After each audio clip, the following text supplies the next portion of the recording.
اللہ کے حبیب لبیب نے فرمایا اگر تم اپنی اولادوں کی تربیت کرنا چاہتے ہو تو ان کو 3 کام سکھا دو۔ اگر تم اپنی اولادوں کی تربیت کرنا چاہتے ہو تو ان کو 3 کام سکھا دو، یہ دنیا کے ہر اعلیٰ سے اعلیٰ مقام کو کراس کر جائیں گے، یہ اعلیٰ سے اعلیٰ مقام تک پہنچ جائیں گی اور کوئی ان کا مقابلہ نہیں کر سکے گا۔ پہلا کام کیا حضور نے فرمایا؟ میری محبت ان کے دل میں ڈال دو۔ ہمارے دل میں ہوگی تو بچوں کے ڈالیں گے۔ 1000 والے انشاءاللہ تعالی عاشق رسول بن جائیں گے۔ آج کوئی بھی زیادہ سے زیادہ پڑھیں لیکن کم از کم 1000 پڑھیں اور 2 ٹائم میں پڑھیں 500 کر کے، عشق پھوٹنا شروع ہو جائے گا۔ رسول اللہ کی بارگاہ میں اس طرح درود پاک پڑھنا کہ آپ بالکل آقا پاک کے آگے کھڑے ہیں اور زبان سے درود پاک پڑھ رہے ہیں اور دل سے کہہ رہے ہیں یا رسول اللہ میں آپ سے بڑی محبت کرتا ہوں، یا رسول اللہ میں آپ سے بڑی محبت کرتا ہوں۔ یہ اظہار محبت کرتے کرتے اگر کسی دن حضور نے کہہ دیا میں بھی تجھ سے بڑی محبت کرتا ہوں، دیکھنا پھر کیا ہوتا، خدا کی قسم کیا ہوتا پھر انشاءاللہ تعالیٰ۔ اور کیا فرمایا؟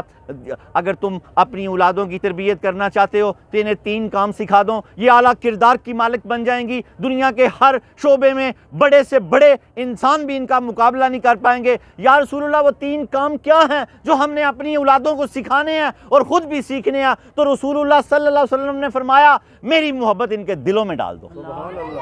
چھوٹے چھوٹے ان کو قصے سناؤ، ان کو بتاؤ کہ میری جان سے بھی رسول اللہ زیادہ عزیز ہے مجھے۔ تو بیٹا کہے گا یار اب یہ کوئی بڑی ہستی ہیں جو بابا کہتے ہیں کہ میری جان سے بھی زیادہ مجھے عزیز ہے رسول اللہ، تو پھر اس کو دل میں یہ عشق پیدا ہوگا۔ یہ جملہ نہیں آپ نے بھولنا کہ رسول اللہ مجھے اپنی جان سے بھی زیادہ عزیز ہے، میں اپنی جان بھی ان پر قربان کر دوں۔ یہ جملہ بار بار اپنی اولاد کے آگے بولیں، خدا کی قسم ان کے دل میں عشق مصطفیٰ آ جائے گا اور آپ کے دل میں بھی آ جائے گا۔ اور درود پاک یاد رکھیں، میں ان سے مخاطب ہوں اور دیکھ ادھر رہا ہوں تو یہ کہیں گے کہ اس کو آداب گفتگو نہیں آتے۔ جب آپ درود پاک پڑھیں تو رسول اللہ کا دامن پکڑ لیں، وہ جو دیوار ہے اندر جالیوں کے پیچھے وہاں پر جو چادریں ہیں وہ رسول اللہ کے مزار کی چادریں ہیں، ان کو پکڑ لیں، جالیوں پہ ہاتھ رکھ لیں، گنبد خضرا کا تصور کر لیں، رسول اللہ کا تصور کر لیں کہ اگر مجھے زیارت ہوگی تو حضور ایسے ہوں گے، چھلے دار بال ہوں گے، سامنے کھڑے ہو کے درود پاک پڑھیں، 1 سیکنڈ کے لیے نہ ہٹیں۔ الصلاۃ والسلام علی رسولہ محمد وآلہ وصحابہ وازواجہ اجمعین وسلم تسلیما کثیرا کثیرا۔ یہ اتنا کمال درود ہے داتا صاحب نے لکھا ہے، دیکھو جواب کیسے آتے ہیں۔ آپ بالکل حضور کے چہرہ اقدس کو دیکھ رہے ہیں، مخاطب ہیں، گنبد خضرا کو دیکھ رہے ہیں۔ آج کے بعد ہمیشہ قیامت تک ایسے ہی درود پڑھیں گے اور کیا کہیں گے اپنی اولاد کو بار بار؟ مجھے رسول اللہ اپنی جان سے بھی زیادہ پیارے ہیں، جان سے بھی زیادہ پیارے ہیں، جان سے بھی زیادہ پیارے ہیں۔ تو بچوں کو پتہ لگ جائے گا کہ بہت ہی بڑی ہستی ہیں جو جان سے بھی باپ کو پیاری ہیں، کیونکہ ہر بچہ باپ کو اپنا آئیڈیل سمجھتا ہے کہ میرے پاپا میرے آئیڈیل ہیں۔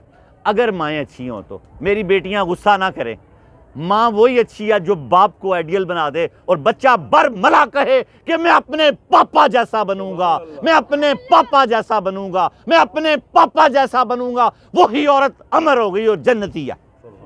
جس نے اولاد کو بدگمان کر دیا باپ سے، خدا کی قسم وہ اولاد سے کبھی کچھ نہیں لے سکے گی۔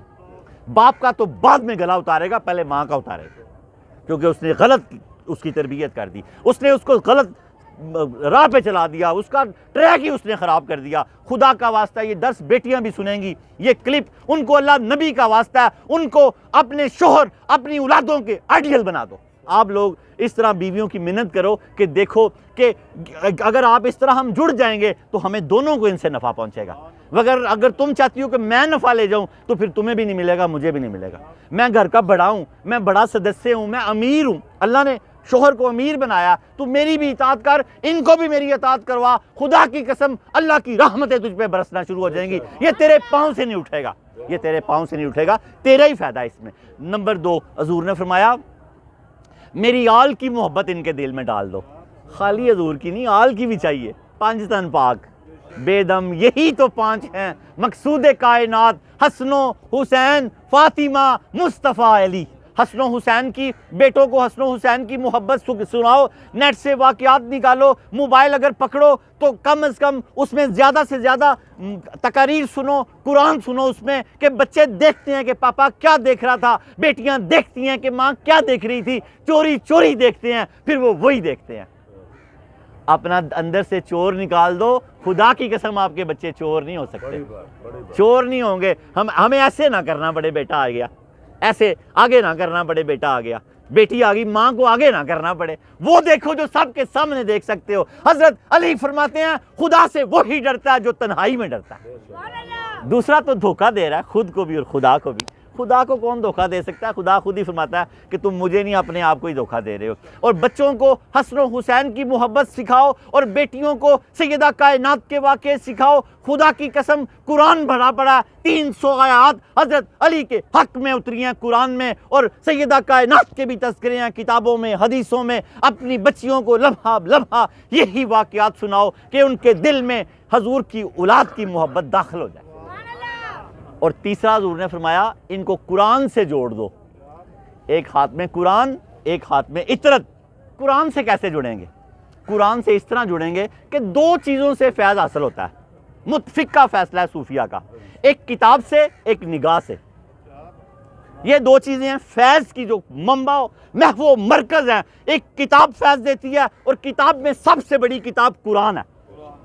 اگر آپ قرآن ہر وقت پکڑو گے کھولو گے تو آپ کی اولاد میں وہ چیز پیدا ہو جائے گی، یہ جڑ جائیں گے قرآن سے۔ اور دوسرا، جب بچوں کو دیکھو اتنی شفقت کی نگاہ سے دیکھو کہ تم ان کو فیض دے رہے ہو۔ باپ سب سے بڑا ولی ہے، سب سے بڑا، باپ سے بڑا کوئی ولی نہیں ہے۔ اگر وہ تربیت بھی کرتا ہے تو وہ دو باپ ہو جاتا ہے۔ کیا فرمایا نبی پاک نے؟ ابو کا ثلاثہ، تیرے تین باپ ہیں، ایک جس نے تجھے جنم دیا، ایک جس نے تجھے علم دیا تیری تربیت کی، ایک جس نے تجھے بیٹی دی۔ اگر باپ جنم بھی دے تربیت بھی کرے تو وہ دو باپ ہے، وہ دو باپ ہے، اور سسر بھی باپ ہے۔ اس لیے جو باپ تربیت کرتے ہیں وہ دو باپوں کی حیثیت رکھتے ہیں۔ اللہ کرے کہ ہمیں اس کی سمجھ آ جائے کہ یہ جو قرآن کا دامن کس طرح پکڑا جائے گا اور فیض کس طرح ملے گا۔ شفقت سے باپ دیکھے اپنی اولاد کو اور قرآن کی تعلیم خود اپنی ذات کے اندر اتار لے۔ اس کا طریقہ یہ ہے 5 آیتیں روز پڑھے، 5 مرتبہ وہ 5 آیتیں پڑھے صدقہ پنجتن پاک کا۔ یہ اس گھر میں اترا ہے، اس گھر کا دامن پکڑے بغیر آ سکتا ہی نہیں۔ سبحان اللہ، سبحان اللہ۔ حضور نے ایسے نہیں کہا ایک ہاتھ اس پہ رکھنا ہے کہ میری آل کے دامن پہ رکھنا، آ ہی نہیں سکتا، گمراہی ہو جاؤ گے۔ اور کیا بڑے بڑی دنیا یہ گمراہ بھی کرتا ہے ہدایت بھی دیتا ہے۔ گمراہ کن کو دیتا کرتا ہے؟ جو اللہ سے ڈرتے نہیں ہیں، اور جن کو آل سے پیار نہیں ہے وہ تو واقعی اللہ سے ڈرتے ہیں۔